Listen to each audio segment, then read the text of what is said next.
4 பசங்க, ஒரே ஒரு பெரியவர் மட்டும்தான். அவருக்குன்னு இருக்க சொந்தமாக ஒரே ஒரு நிலம். அவருக்கு அந்த நிலத்தில் அவர் பூச்செடி போட்டு வச்சுருக்காரு. அந்த பூச்செடி வந்து ரொம்ப நாள் பூவே பூக்காம ரொம்பவே காஞ்சி போய் உடனே புதுசாக இப்போ ரோஸ் அப்படி ரோஸ் செடியெல்லாம் போட்டு நிறையா வச்சுருக்காரு. அதுவும் ஆனால் ஒன்று கூட மொத்தே இருக்கும். ஆனால் அப்படியே காஞ்சிருக்கு. அவருக்கு காசு லாபமே இல்லாததுனால அவரால் குழந்தைங்களுக்கு படிப்பு காசு ஃபீஸ் கட்ட முடியல, யூனிஃபார்ம் எடுக்க முடியல. அவரால் இங்கேருந்து சாப்பாடே ஒழுங்காக செஞ்சு கொடுக்க முடியல. ஆனால் அப்போது ஒரு நாள் அந்த மல்லிகைப்பூ செடி போட்டு வச்சுருக்காரு. அவங்க போட்டுட்டு இருக்கும்போது ஒரு காலையில் தண்ணி ஊற்றிட்டு எப்பயுமே ஒரு சாந்தியை சுத்தமாக வச்சுருந்தாரு. அன்றைக்கி அதுக்கு மறுநாள் காலையில் வரும்போது அந்த பூச்செடிலாம் ரொம்ப அழகாக பூத்து பெருசாக பூத்து ரொம்ப வாசனையோடு இருந்துச்சு. அந்த வாசனையோடு இருந்த பூச்செடியை விற்றா நம்மளுக்கு நிறைய லாபம் கிடைக்கும் சொல்லிட்டு பூ எல்லாத்தையுமே பறிச்சு மார்க்கெட்டுக்கு எடுத்துகிட்டு போகிறாங்க. மார்க்கெட்டுக்கு எடுத்துகிட்டு போனால் இது ரொம்ப நல்ல வேலைக்கு 2 நாளில் விற்க வேண்டிய பூ ஒரே நாளில் இப்போவே விற்றுச்சுன்னே கையில் நிறைய காசு கொடுக்குறாங்க.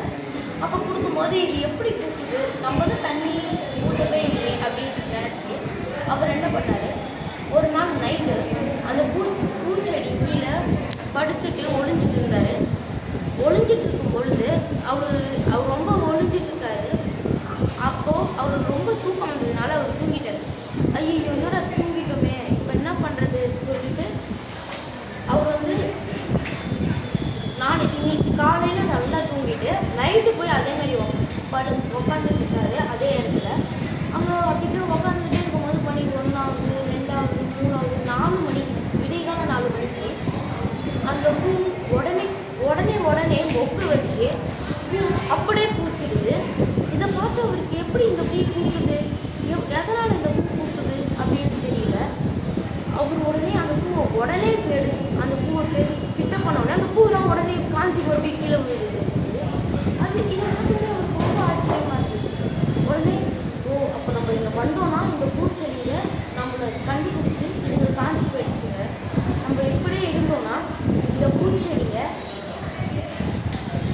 காயாமல் நம்ம நல்ல லாபம் பார்க்கலாம், குழந்தைங்களும் நல்லா வளரும் அப்படின்னு சொல்லிட்டு அன்றைக்கி மறாவது நாள் பாருங்க பூ பூக்கவே இல்லை. 3ஆவது நாள், 4ஆவது நாள், 5 நாள் ஆகிடுச்சு, பூ பூக்கவே இல்லை. 6ஆவது நாள் உடனே பூ பூத்துச்சு. இது இத்தனை நாள் கழிச்சு பூ பூத்துக்குது சொல்லிட்டு மறுபடியும் அதை சேல்ஸுக்கு எடுத்துகிட்டு போகிறாரு. அதுக்கப்புறம் எப்பயும் போல் அந்த செடியில் ஒரு இலை விடாமல் அழகாக பறித்து அதை பத்திரமா அவரோட குழந்தை மாதிரி அந்த எல்லா செடிகளையும் பார்த்துக்கிட்டே இருக்காரு. ஒருத்தர் திடீர்னு எங்கேருந்து ஒரு திடீர்னு பூ எடுத்துகிட்டு வராருன்னு வேவு பார்க்க அவர் வீட்டுக்கு வராரு. இந்த பூச்செடிங்கிறதுலேருந்து ஒரு சில பூ மட்டும் எங்கள் செடிக்கு தரீங்களா அப்படின்னு சொல்கிறாரு. இல்லை நாங்கள் தரமாட்டோம், எங்கள் பூச்செடி எங்கள் லாபத்துக்காக நாங்கள் வச்சுருக்கோம், அதனால நாங்கள் தரலை அப்படின்னே. சரி இவருக்கு தரமாட்டார் இவர் இல்லை, அதப்போ நம்ம பிடிக்கிட்டு போயிடலான்னு அந்த ஆள் வந்து எப்பயும் போல் ஒரு 4-5 செடி பிடிக்கிட்டு போயிடுறாரு. அவர் வீட்டில் வச்சு நட்டு பார்க்குறாரு. அந்த பூச்செடி ஆனால் வளரவே இல்லை. இவரும் என்ன பண்ணுறாரு, என்னடா இது காஞ்சி போகுது, ஒரு பூ கூட போக மாட்டேங்குது. காலையில் வந்து அந்த தாத்தாவோட தோட்டத்தை பார்க்குறாரு, நிறைய பூ பூத்துருக்கு எப்பயும் போல். அவர் என்ன தான் பண்ணுறாரு அப்படின்னு சொல்லிட்டு இன்னைக்கு அந்த 2 பூச்செடி மறுபடியும் நட்டுட்டு மிச்சம் இருக்கிற வேறு செடிகளெல்லாம் நட்டு எடுத்துகிட்டு போய் பார்க்குறாரு. ஆனால் எப்பயும் போல் அந்த செடிகள் காஞ்சி தான் போகுது. இவர் என்ன தான் பண்ணுறாருன்னு ஒரு நாள் ஃபுல்லாக அவர் தோட்டத்திலே இருக்கிறாரு அந்த தாத்தா. அவர் என்ன பண்ணுறாருன்னா அந்த பூச்செடிகளை ரொம்ப அக்கறையாகவும் ரொம்ப பாசமாகவும் அது ஒரு சின்ன வேர் வெளியே வந்தால் கூட அதில் மண் போட்டு அமுக்கி அழகாக வச்சுருக்காரு. அப்போ நம்ம இப்படி தான் பண்ணாதான் இந்த பூச்செடி தான் பூக்குமா, அப்போ நம்மளும் அன்பாகவே பூச்செடிக்கிட்ட இருப்போம்னு நினச்சி அவரும் அன்பாக இருக்கிறாரு. அப்போ அந்த பூச்செடிங்க பூக்குது, இவருக்கும் நல்ல லாபம் கிடைக்குது. தேங்க்யூ.